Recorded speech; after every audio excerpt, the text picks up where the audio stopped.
में हमें एक बूढ़े एल्केमिस्ट को दिखाया जाता है जिसका एक पैर लकड़ी का होता है।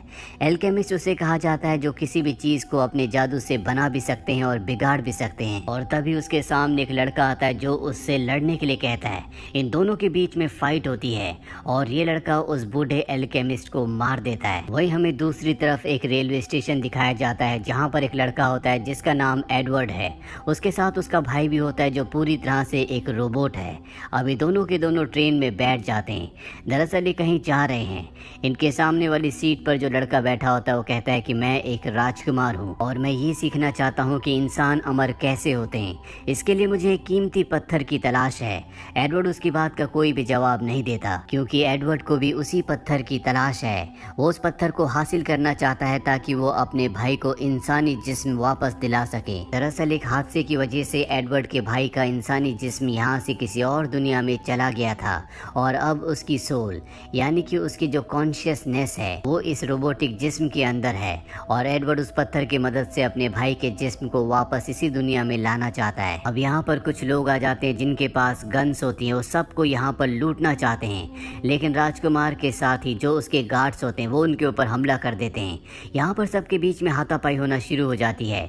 एडवर्ड का भाई भी उनसे लड़ता है। वहीं एडवर्ड एक आदमी से लड़ते लड़ते ट्रेन के ऊपर चला जाता है और जब वो ट्रेन से गिरने वाला होता है कि एक आदमी उसका हाथ पकड़ लेता है और अगले पल उसकी शक्ल बदल जाती है जिससे हमें पता चलता है कि ये इंसान नहीं है।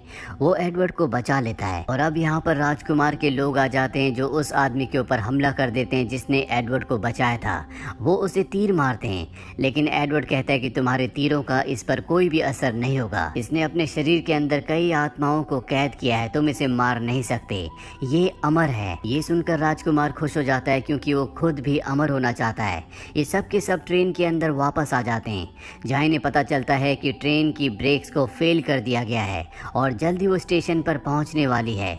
एडवर्ड अपने भाई के साथ आगे जाता है लेकिन तभी एक आदमी जिसने ट्रेन की ब्रेक्स को फेल किया था वो इन दोनों को नीचे गिरा देता है। यहाँ पर हमें पता चलता है कि एडवर्ड के अंदर भी जादुई शक्तियाँ हैं। वो दोनों पटरियों पर अपने हाथ लगाता है और स्टेशन के पास जो ट्रेन की पटरियाँ होती है उन्हें हवा में ऊंचा उठा देता है और जब ट्रेन वहाँ पहुँचती है तो ऊपर जाने की वजह से वो रुक जाती है और कई लोगों की जान बच जाती है। अब स्टेशन पर कर्नल आते हैं जो कि खुद भी एक एल्केमिस्ट है और यहाँ पर जितने भी बुरे लोग होते हैं जिन्होंने ट्रेन के ऊपर हमला किया था उन सबको पकड़ लिया जाता है। साथ ही एडवर्ड की बहादुरी से खुश होकर कर्नल उसे अपने पास बुलाते हैं और उसे बताते हैं कि लगभग हमारे 10 एल्केमिस्ट को कोई मार चुका है। हम उसके बारे में कुछ भी नहीं जानते, बस हमें इतना ही पता है कि उसके फोरहेड पर एक निशान है। कर्नल एडवर्ड और उसके भाई से कहते हैं कि तुम दोनों भी एल्केमिस्ट हो इसीलिए तुम्हारी जान को भी खतरा है, हमारे गार्ड हमेशा तुम्हारे साथ रहेंगे। लेकिन एडवर्ड और उसका भाई इस बात से परेशान हो जाते हैं और वो वहाँ से भाग जाते हैं और जब इस सिपाहियों से बचकर भाग रहे होते हैं तभी इनकी टक्कर एक लड़की से होती है जो गिर जाती है, जो यहीं इसी इलाके में रहती है। एडवर्ड उससे माफ़ी मांगता है और अपने साथ खाना खिलाने के लिए ले जाता है जहाँ पर वो लड़की बताती है कि मैं दूसरी जगह से यहाँ पर आई हूँ और मैं भी उस पत्थर की तलाश कर रही हूँ जिससे अमर हो सकते हैं। ये सुनकर एडवर्ड को गुस्सा आ जाता है क्योंकि सबको उसी पत्थर की तलाश है। वो गुस्से से आग बबूला हो जाता है जिससे लड़की डर कर भागना शुरू हो जाती है। वो भी उसका पीछा करता है और तभी वो लड़की एक नकाबपोश के पीछे छुप जाती है। यहाँ पर कर्नल का सिपाही भी आ जाता है जिसे एडवर्ड की सुरक्षा के लिए यहाँ पर भेजा गया है और अब वो नकाबपोश आदमी अपने नकाब को हटाता है। एडवर्ड देखता है कि उसके माथे पर फोरहेड पर वही निशान है जिसके बारे में कर्नल ने बताया था जो सभी एल्केमिस्ट को मारता है। कहानी की शुरुआत में हमें इसी आदमी को दिखाया था जिसने बूढ़े एल्केमिस्ट को मारा था। अब एडवर्ड और उसका भाई यहाँ से भागने की कोशिश करते हैं लेकिन वो सामने की दीवार को गिरा देता है। वो एडवर्ड और उसके भाई को कहता है कि मुझे यहाँ पर गॉड ने भेजा है ताकि मैं सभी एल्केमिस्ट को मार दूं क्योंकि वो कुदरत के नियमों को तोड़ते हैं। और अब इनके बीच में खतरनाक फाइट होना शुरू हो जाती है। वो आदमी जिसके सिर पर निशान है वो सबसे पहले एडवर्ड के भाई के हाथ को तोड़ देता है और इसके बाद एडवर्ड के भी एक हाथ को जो कि मेटल का बना होता है। इससे पहले कि वो एडवर्ड को मारता कर्नल अपने आदमियों के साथ यहाँ पर पहुँच जाता है। कर्नल के पास फायर की ताकत है। वो अपनी ताकत को इस्तेमाल करने की कोशिश करते हैं लेकिन तभी बारिश हो जाती है जिस वजह से वो अपनी पावर को इस्तेमाल नहीं कर पाते और वो निशान वाला आदमी उन्हें मारने के लिए उनकी तरफ बड़ी तेजी से बढ़ता है। पर इससे पहले कि वो कर्नल को मारता कर्नल की असिस्टेंट कर्नल को बचा लेती है। अब इससे पहले कि वो निशान वाला आदमी एक बार फिर से इनके ऊपर हमला करता। यहाँ पर एक और एल्केमिस्ट आ जाता है जिसके अंदर बहुत शक्तियाँ होती है और वो उस निशान वाले आदमी से लड़ता है। लड़ाई के दौरान निशान वाले आदमी का चश्मा गिर जाता है और हमें उसकी आंखें दिखाई जाती है जो पूरी तरह से लाल होती है। उसकी स्किन और आंखों को देखकर कर्नल को पता चल जाता है कि ये दुश्मन के शहर से आया है जो एल्केमिस्ट के खिलाफ होते हैं। कर्नल के और भी साथी यहाँ पर पहुँच चुके हैं और वो निशान वाला आदमी समझ जाता है कि उसे अब यहाँ से जाना होगा। वो अपनी पावर का इस्तेमाल करके ज़मीन में गड्ढा कर देता है और इस जगह से भाग जाता है। वहीं एडवर्ड के भाई को दिखाया जाता है जो एडवर्ड से कहता है कि तुम्हारी जान को खतरा है, तुम यहाँ से कहीं दूर चले जाओ। और एडवर्ड अपने भाई को छोड़कर कहीं भी नहीं जाना चाहता।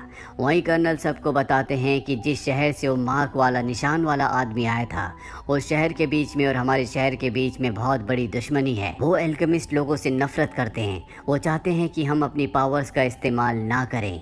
बहुत पुरानी बात है जब हमारे और उनके बीच में दुश्मनी थी। हमारे एक आदमी ने गलती से उनके यहाँ के एक बच्चे को मार दिया था जिसके बाद दुश्मनी और भी बढ़ गई। हमारे लोगों को यानी कि एल्केमिस्ट्स को उनसे खतरा था, पर इससे पहले कि वो हम पर हमला करते हमने तय किया कि हम उनके ऊपर हमला करके उन्हें खत्म कर देंगे और हमने किया भी यही।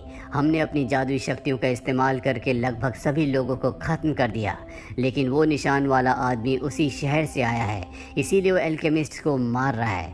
वहीं हमें एडवर्ड को दिखाया जाता है जो अपनी एक दोस्त के पास जाता है जिसका नाम विन है। और जब विन देखती है कि एडवर्ड का मेटल वाला हाथ उसके साथ नहीं है तो वो हैरान हो जाती है।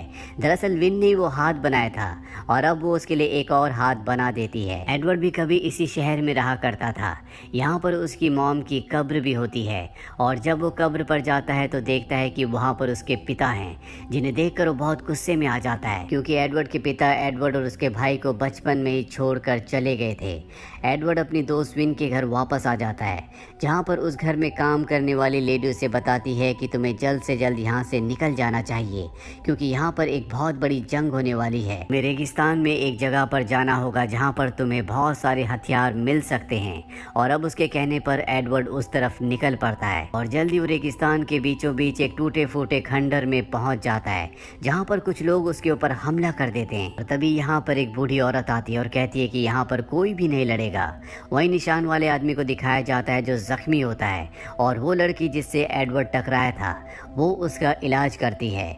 और अब यहाँ पर उस निशान वाले आदमी का जो मास्टर होता है वो उससे मिलने के लिए आया है। वो निशान वाले आदमी को समझाने की कोशिश करता है कि कब तक तुम एल्केमिस्ट को मारते रहोगे, तुम्हें ऐसा नहीं करना चाहिए, लेकिन वो अपने मास्टर की बात नहीं सुनता। अब इसी शहर में एडवर्ड और उसका भाई भी आ जाते हैं क्योंकि इन्हें पता है कि निशान वाला आदमी यहीं पर है और जब इन सब का आमना सामना होता है तो ये एक दूसरे से लड़ने के लिए तैयार हो जाते हैं। एडवर्ड उस निशान वाले आदमी से पूछता है कि तुमने मेरी दोस्त विन के माता पिता को क्यों मारा था, और ये बात विन सुन लेती है। उसे नहीं पता होता कि इसी आदमी ने उसके माता पिता को मारा था। विन ये सच जानने के बाद अपनी गन निकालती है, पर इससे पहले कि वो निशान वाले आदमी को गोली मारती एडवर्ड उसके सामने आ जाता है। और तभी निशान वाले आदमी को अपने अतीत की एक याद आती है जहाँ पर उसके भाई ने इसी तरह से एक बार उसकी जान बचाई थी। अपने भाई को याद करके वो इमोशनल हो जाता और इस जगह से चला जाता। वो किसी के ऊपर हमला नहीं करता, लेकिन एडवर्ड और उसका भाई उसका पीछा करते हैं। और इससे पहले कि इनके बीच में लड़ाई होती यहाँ पर एक अजीब सा क्रिएचर आ जाता है जो इंसानी रूप में होता है, लेकिन ये इंसान नहीं है और ये निशान वाले आदमी को मारना चाहता है। पर तभी यहाँ पर राजकुमार आ जाता है जो इस आदमी को, जो कि निशान वाले आदमी को मारना चाहता है, उसे बंदी बना लेता है। साथ ही यहाँ पर कर्नल की असिस्टेंट भी आ जाती है जो कि निशान वाले आदमी के पैर पर गोली मार देती है। और अब राजकुमार कर्नल को बताता है कि जिस तरह से इस क्रिएचर की आंख पर निशान है उसी तरह से हमारे प्रेसिडेंट की आंख पर भी निशान है। मुझे लगता है कि प्रेसिडेंट भी इसी की तरह एक खतरनाक क्रिएचर है। वहीं प्रेसिडेंट को दिखाया जाता है जो एक आदमी के पास जाते हैं और उसे कहते हैं कि अब हम कर्नल की मदद से उस रास्ते को खोल सकते हैं। वहीं हमें कर्नल को दिखाया जाता है जो सबको बताते हैं कि वो निशान वाला आदमी जो एल्केमिस्ट को मारता है। दरअसल जब बहुत पहले एल्केमिस्ट ने दूसरे शहर के ऊपर हमला किया था तो उस हमले में निशान वाला आदमी मारा गया था, उसका एक हाथ भी कट गया था। उसके भाई ने अपनी जान को सेक्रीफाइस करके उसे जिंदा कर दिया, साथ ही अपना हाथ भी उसे दे दिया और इसीलिए अब वो हम सब से बदला लेना चाहता है। वहीं हमें निशान वाले आदमी को दिखाया जाता है जिसका ट्रीटमेंट वही लड़की कर रही होती है जो एडवर्ड से टकराई थी। वो अपने जादू से उसके पैर के घाव को ठीक कर देती है और अब एडवर्ड का भाई उस लड़की का पीछा करता है जो निशान वाले आदमी का इलाज कर रही होती है। इन्हें पता चल जाता है कि वो कहाँ पर है। ये दोनों के दोनों उस पर हमला कर देते और उसे पकड़ लेते हैं, जिसके बाद वहाँ पर कर्नल, उसकी असिस्टेंट और साथ ही एडवर्ड की दोस्त विन भी आ जाती है। विन के माता पिता को इसी ने मारा है, जो बात विन अब जानती है। वो उसके सामने खड़ी होती है और निशान वाले आदमी को एहसास हो जाता है कि उसकी ज़िंदगी का आखिरी पल आ गया है, लेकिन वो उसे मारती नहीं है बल्कि उसके पास जो रुमाल होता है वो उसके हाथ पर बांध देती है।